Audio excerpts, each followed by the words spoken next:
Oke, halo semua, gue Novia dan pada kesempatan kali ini kita akan kembali bedah buku, tapi bukunya akan berbeda dari buku sebelumnya. Sebelumnya tuh gue udah bikin 3 part dari buku Anything You Want-nya Derek Sivers. Kalau teman-teman mau nonton boleh cek playlist dan tentunya nanti gue rencananya akan lanjutkan bedah buku tersebut sampai bukunya selesai. Tapi untuk refreshing sedikit, gue akan membahas buku lain yaitu The Bed of Procrustes. Kelihatan gak sih? Philosophical and Practical Aphorisms yang ditulis oleh Nassim Nicholas Taleb. Nah, jadi aforisme di sini menjadi kata kunci pada buku ini. Kalau gue contek, aforisme itu adalah berasal dari bahasa Yunani dan dapat berarti suatu ungkapan mengenai doktrin atau prinsip atau sebuah kebenaran yang sudah diterima umum. Jadi ini sebenarnya bisa dibilang prinsip-prinsip umum ya, yang ringkas, tajam, dan mudah diingat. Langsung aja kita buka ke halaman pertama. Jadi halaman pertamanya itu ngomongin siapa sih Procrustes ini. Jadi Procrustes ini di mitologi Yunani adalah sebuah pemilik yang jahat dari sebuah properti kecil di daerah Korydallus di Attika. Jadi di antara Athena dan Eleusis. Nah, Procrustes ini karena kan dia punya properti ya, dia punya sebuah sense atau sebuah kemampuan yang unik tentang keramah tamahan atau hospitality. Uniknya tuh kocak, jadi dia kocak tuh dalam artian aneh.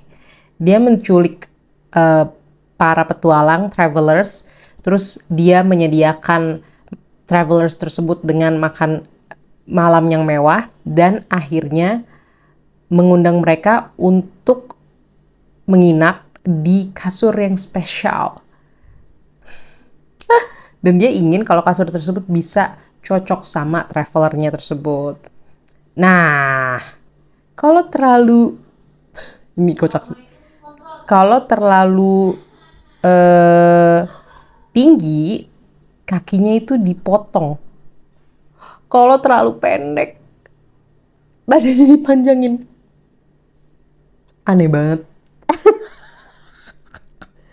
Kocak-kocak banget ya, maksudnya kayak iya cocok sama kasur ya, tapi kok sampai motong kaki orang sama panjangin kaki orang, itu kan kocak ya.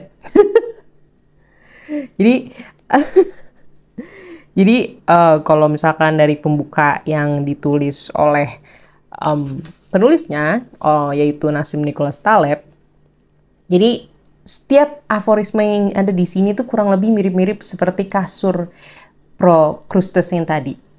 Kita tuh sebagai manusia, kita emang punya kemampuan atau pengetahuan yang terbatas. Dan ada banyak hal yang kita tidak ketahui. Tapi karena kita tidak mengetahui tersebut, kita akhirnya ya menyempitkan, kita berusaha untuk squeeze, untuk berusaha memasukkan semua kehidupan, aspek kehidupan, semua kehidupan yang begitu luas itu menjadi sebuah ide yang kecil, ide atau kategori yang reduktif, terus kayak vocabulary yang terbatas, dengan naratif yang juga yang mudah dimengerti, padahal sebenarnya tidak bisa disimplifikasi. Jadi intinya seperti itu. Makanya judulnya Bed of Procrustes, kayak sebenarnya kehidupan tuh luas banget, tapi kita berusaha untuk mengecilkan, tapi tetap bisa memberikan sesuatu seperti kasurnya Procrustes. Oke, baiklah. Kita langsung aja masuk ke prelude. Prelude tuh kayaknya awalnya maksudnya. Ini kita bisa lihat tuh. Dikit-dikit. Ya kan? Kayak pepatah lah sebenarnya. Oke, yang pertama. The person you are the most afraid to contradict is yourself. Orang yang paling kamu takut untuk kontradiksi, untuk kontra, adalah diri kamu sendiri. Gue setuju. Karena kayak kadang tuh kita sebenarnya tahu kita salah, tapi Kayak entah kita malu atau kita nggak mau mengakui kalau kita bego atau kita tidak mengakui kalau kita sebenarnya ini kurang tepat loh, tapi kita udah keburu ngomong ke publik, jadi kita sulit mengakui kesalahan tersebut. Lebih enak kalau kita negur orang lain lah, kayak lu salah loh ngomong kayak gini. Paling orang lain kayak enggak kok gue bener, enggak ya sorry deh gue maaf ya salah. Dan kalau ke diri sendiri, percakapan seperti itu akan lebih susah untuk dilakukan. Jadi gue ngena banget sih bagian ini. Oke, selanjutnya. An idea starts to be interesting when you get scared of taking it to its logical conclusion.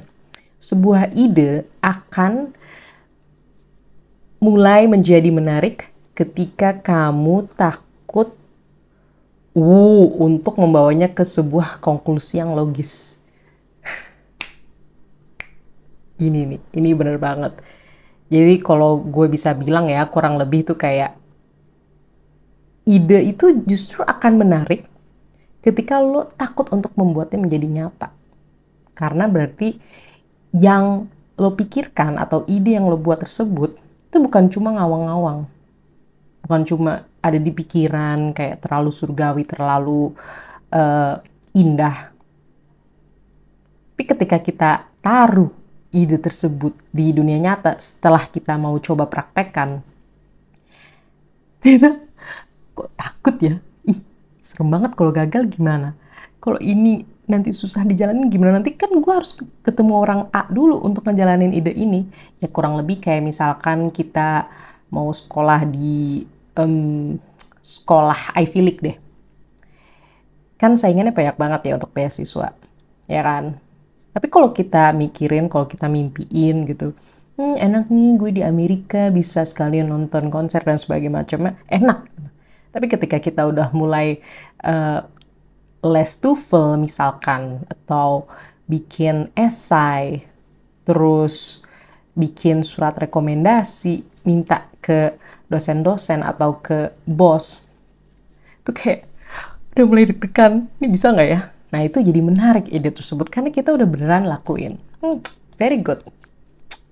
Terus selanjutnya, people are much less interested in what you are trying to show them than in what you are trying to hide. Okay. Orang-orang akan tidak lebih tertarik pada hal yang lo pengen perlihatkan daripada hal-hal yang pengen lo sembunyikan. Lucu banget, tapi bener sih. Karena kan kadang kita lebih kepo sama rahasia ya. Kayak misalkan kita lihat di Twitter deh atau X. Misalnya dia ngepost A. Kayak dia ngepost, gue ke mall, gue mau naik promosi lo gitu. Kayak kadang ya udah cukup tahu aja. Tapi ketika dia misalkan misalnya ketahuan punya skandal ya, tapi skandalnya dari orang lain gitu. Ya secara nggak langsung dia kan akan nutup-nutupin skandal tersebut. Entah skandal itu bener atau enggak. Dan secara nggak langsung orang jadi penasaran, skandal apaan tuh? Kenapa tuh dia?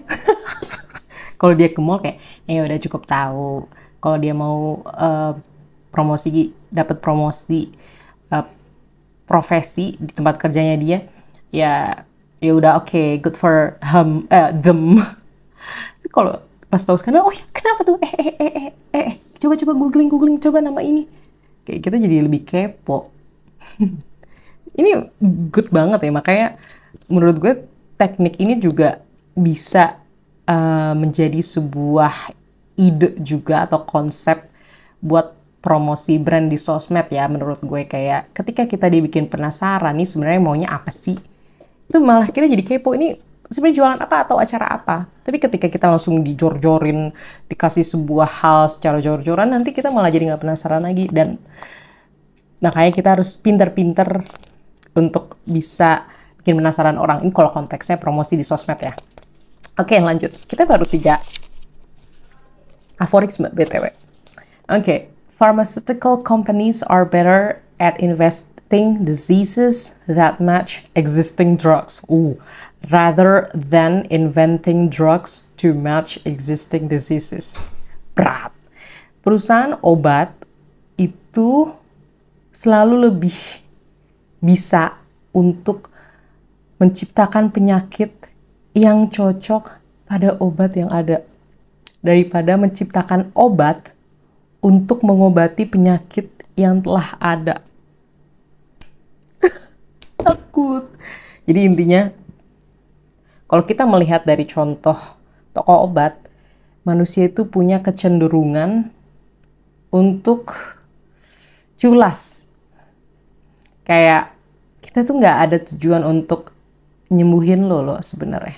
Ini kita nggak ngomongin perusahaan obat ya, maksudnya untuk banyak hal. Tapi ini contohnya perusahaan obat aja. Nassim Nicholas Taleb itu adalah penulis yang terkenal berani dan belak-belakan. Jadi dia itu nggak takut untuk ngeritik, misalnya ngekritik perusahaan obat, atau dia suka banget ngekritik ekonomis atau social scientist. Itu dia tuh ngeritik mulu di setiap bukunya. Jadi ini kita ambil contoh berdasarkan penulisnya aja ya, tapi menurut gue ini bisa diaplikasikan ke banyak hal juga. Jadi nggak sedikit karena manusia tadi cuaca dia tuh malah menciptakan penyakitnya. Karena ini obatnya udah ada nih, supply-nya udah ada. Tapi nggak ada yang sakit, ya udah kita ciptakan sakitnya. Gue nggak bisa berkata-kata. Tapi serem sih cuy. Bukan yang mencoba untuk menghilangkan penyakit, tapi malah terus berusaha untuk menciptakan penyakitnya. Dan ini apa tujuannya? Gue tahu tujuannya. Tujuannya adalah duit. Keuntungan. Lagi-lagi keuntungan. Oh my God, amit-amit. Semoga gue deh setidaknya, atau kita semua mungkin yang teman-teman yang nonton, kita tuh punya rezeki yang banyak sampai kita tidak perlu mencari uang di atas penderitaan banyak orang. Amin. Takut banget cuy. Oke, lanjut. To understand the liberating effect of asceticism, considering that losing all your fortune is much less painful than losing only half of it. Ini agak susah ya, asceticism. Menarik. Asceticism artinya adalah, sambil kita belajar, apa sih ini kok pertapaan? Oke. Jadi untuk mengerti efek yang membebaskan dari pertapaan, coba bayangkan kehilangan semua kekayaan lo itu lebih tidak semenyakitkan daripada kehilangan setengahnya.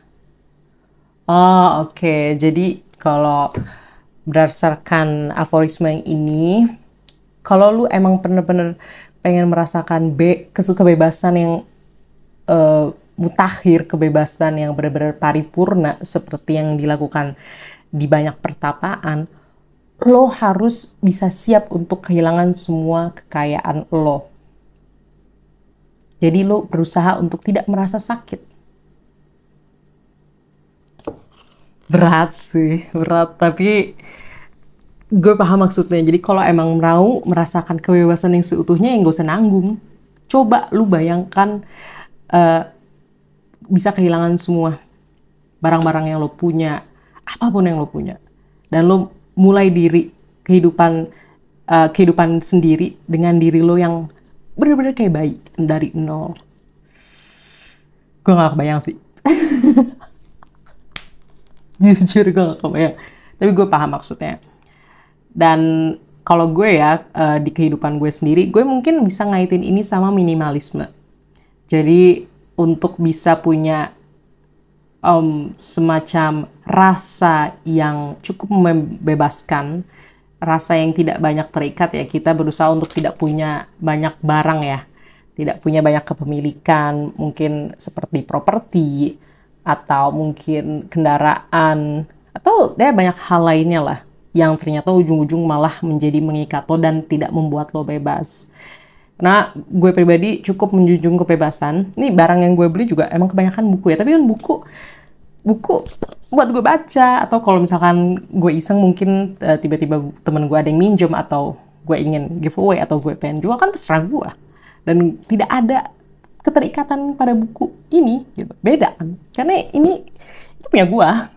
Sedangkan kan kayak kalau properti Ya emang sih itu jatuhnya punya kita, cuma kan lama-lama tuh properti harganya mahal, terus pajaknya makin tinggi, kita pun juga makin tua mungkin nanti penghasilannya susah, oh ribet deh. Jadi intinya kalau menurut gue berusaha untuk tidak banyak terikat pada hal-hal duniawi. To bankrupt a fool, ini selanjutnya, to bankrupt a fool, give him information. Untuk membangkrutkan orang bodoh, berikan dia informasi. Astaga. Oh my god. Jahat sih ini. Tapi nggak salah sih. Shit. Aduh maaf. Tapi ya intinya kalau menurut tulisan di sini ya, nggak susah kok untuk ngabisin duit atau mungkin menipu orang bodoh. Kasih aja informasi secara meyakinkan, ntar dia juga percaya dan mau aja ngasih duit ke lo. Damn, ini jahat sih. Udah kita langsung skip. Academia, oh ini gue suka nih aforisme ini. Academia is to knowledge what prostitution is to love. Close enough on the surface, but to the non-sucker, not exactly the same thing. Gila banget ini orang, ya Allah. Kalau menurut gue ya, jadi intinya adalah,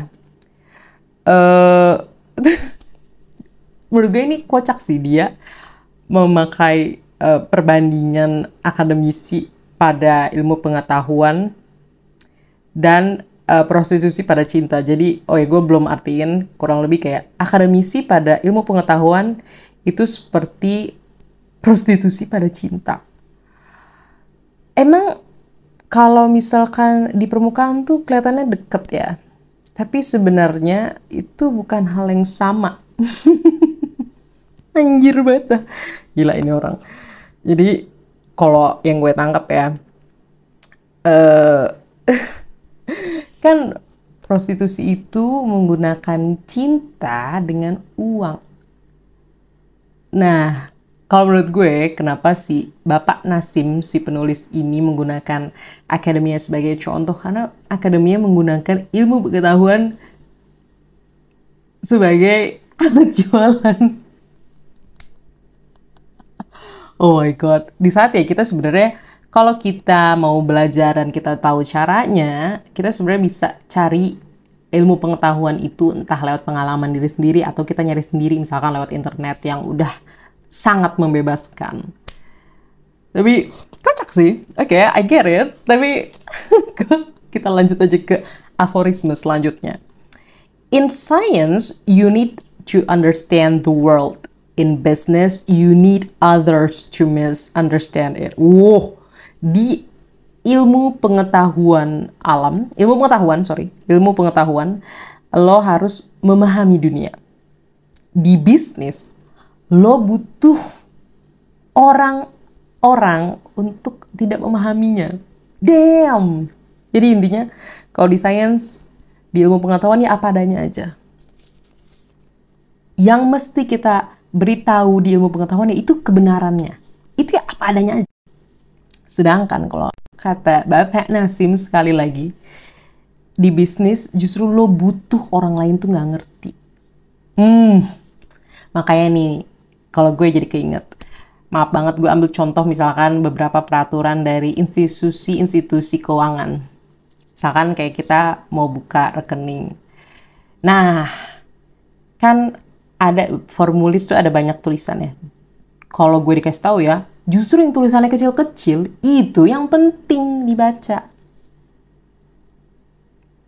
Tapi kadang kita tuh nggak ngerti itu penting atau nggak, udah males duluan. Baru deh nanti pas udah tanda tangan, protes, terus kata pihak banknya, lo kan udah ditandatanganin berarti setuju dong. Terus kayak kita kayak, ya iya kenapa kita nggak baca pelan-pelan. Mang, harus berhati-hati kita sebelum tanda tangan ya. Oke. Ini I suspect that they put Socrates to death because there is something terribly unattractive alienating, and non-human in thinking with too much clarity. Gue curiga kalau mereka tuh sebenarnya membunuh Socrates atau Sokrat karena ada satu hal yang terasa tidak manusiawi dengan berpikir dengan sebuah kejelasan yang sangat banyak. Yang gue tangkap di sini adalah gak semua orang pengen terima kebenaran. Gak semua orang pengen tahu hal yang sebenarnya. Kadang tuh orang maunya percaya pada apa yang dia percaya, padahal itu sebenarnya bukan kebenarannya. Entah mungkin kepercayaan tersebut ditimbulkan oleh propaganda oleh pihak yang berkuasa, atau udah bebel aja nggak mau terima kebenaran. Dan itu terjadi di segala kalangan manusia ya, kayaknya. Sedih banget sih sebenarnya. Tapi ya gue belajar untuk, ya kalau ternyata lu terbukti salah, ya udah akui. And it's fine, it's okay. Namanya manusia, tentu kita tidak sempurna ya. Jadi kalau salah itu hal yang wajar. Dan tapi kebenaran, kadang fakta ya itu beneran terjadi. Oke. Dan kalau emang benar terjadi, ya kita mau ngapain lagi? Ya dong.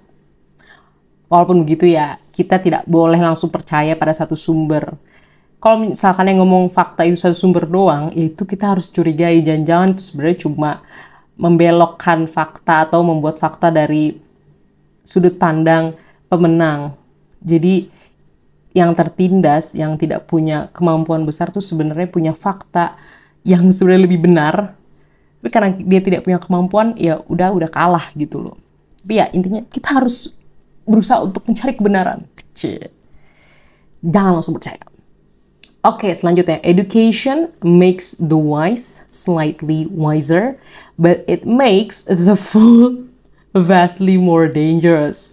Pendidikan akan membuat orang-orang yang bijak akan sedikit menjadi lebih bijak, tapi itu akan membuat orang-orang bodoh akan menjadi lebih berbahaya. Jadi intinya kalau yang gue tangkap ya, pendidikan tuh sebenarnya kalau buat orang yang emang udah pinter, ya udah nggak bakal nambah banget. Cuma kalau buat orang-orang yang bodoh, untuk orang-orang yang mungkin maunya terima setengah-setengah, nggak mau menerima banget, nanti dia malah mungkin jadi memberontak dan dia malah menggunakan ilmu tersebut untuk hal-hal lain yang mungkin tidak bijak. Oke, makes sense. Selanjutnya. The test of originality for an idea is not the absence of one single predecessor, but the presence of multiple but incompatible ones.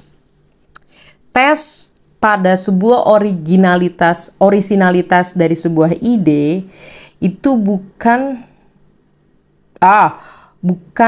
ketiadaan dari satupun pendahulu, tapi adanya kehadiran dari banyak ide yang tidak cocok. Ntar gue agak pusing, ini gimana ya? Oh, gue paham. Jadi kita tuh untuk mengetes sebuah ide, apakah ide tersebut orisinal atau enggak, kita tuh jangan ngecek apakah dia punya pendahulu atau enggak. Justru kita ngecek, ini kan udah banyak nih yang serupa, tapi beneran sama nggak, beneran cocok nggak? Karena untuk mencari hal yang benar-benar orisinal itu hampir mustahil. Wah, ini benar-benar sih hampir mustahil. Jadi nggak ada tuh sebenarnya yang orisinal, nggak ada. Nih konten gue nih kagak ada orisinalnya. Udah banyak yang bikin konten kayak gini juga. Cuma ya mungkin gue ala gue aja sambil baca juga. Di saat harusnya ngerangkum ya, tapi gue malah sambil baca kan. Tapi gak apa-apa, sambil baca kita sambil bedah. Oke. Terus kita lanjut. Modernity's double punishment is to make us both age prematurely and live longer. Wow. Hukuman double dari modernitas adalah membuat kita menua secara prematur dan hidup lebih panjang. Oh my god. Ih, ironis sih. Emang angka harapan hidup kita di dunia modern ini semakin tinggi dengan tingkat kesehatan yang lebih baik, terus nggak sebar-bar dulu apa-apa bisa saling bunuh. Ya sekarang juga sih, cuma maksudnya nggak, dulu tuh barbar banget lah. Beda lah. Kayak kita tuh sebenarnya hidup di dunia yang sangat nyaman. Jadi makanya angka harapan hidupnya juga tinggi. Tapi di sisi satu sayangnya banyak juga godaan di kehidupan modern ini. Entah mungkin dengan banyaknya fast food atau mungkin adanya internet yang semakin meresap ke kehidupan kita yang membuat kita misalnya tidak tidur dengan tepat waktu. Atau misalnya bikin kita merasa stres dengan keberadaan sosial media, kita jadi membandingkan diri kita dengan orang lain. Emang angka harapan hidupnya tinggi, tapi stres gitu. Kita tidak menua sewajarnya. Menua sewajarnya mungkin kalau zaman dulu tuh sebelum internet kayak, yaudah kita jalani aja apa yang kita lakukan tanpa perlu tahu banyak hal tentang orang lain. Sedangkan kan kalau kita lihat sosmed, kita nggak kenal aja. Tapi seumuran bisa ngerasa, ih anjir dia udah ngelakuin banyak hal gini-gini, sedangkan gue ini aja belum tentu bisa. Misalnya gini deh, ih dia udah punya banyak perusahaan, kita padahal kayak karyawan gitu-gitu aja. Zaman dulu kan nggak kayak gitu, ibaratnya kayak ya udah paling kayak, iya nih tetangga ini kuliah di sini, ya udah kita cukup tahu aja. Oh oke. Ya mungkin ada rasa iri dikit, cuma setidaknya kan kita kenal dan nggak sebanyak itu loh gangguannya. Kalau sosmed kan hampir setiap hari. Jadi ini aforisme yang bagus banget. Terus lanjut, an erudite is someone who displays less than he knows. A journalist or consultant, the opposite. Kita cari dulu nih, erudite ini apa, Bo? Erudite artinya, gue udah males cari bahasa Inggris.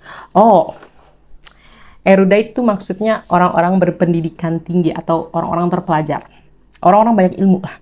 Jadi intinya, orang-orang banyak ilmu itu adalah orang-orang yang menampilkan sedikit dari apa yang dia tahu. Intinya nggak banyak pamer. Tapi kebalikannya, jurnalis atau konsultan justru melakukan hal yang berbanding terbalik. Gila.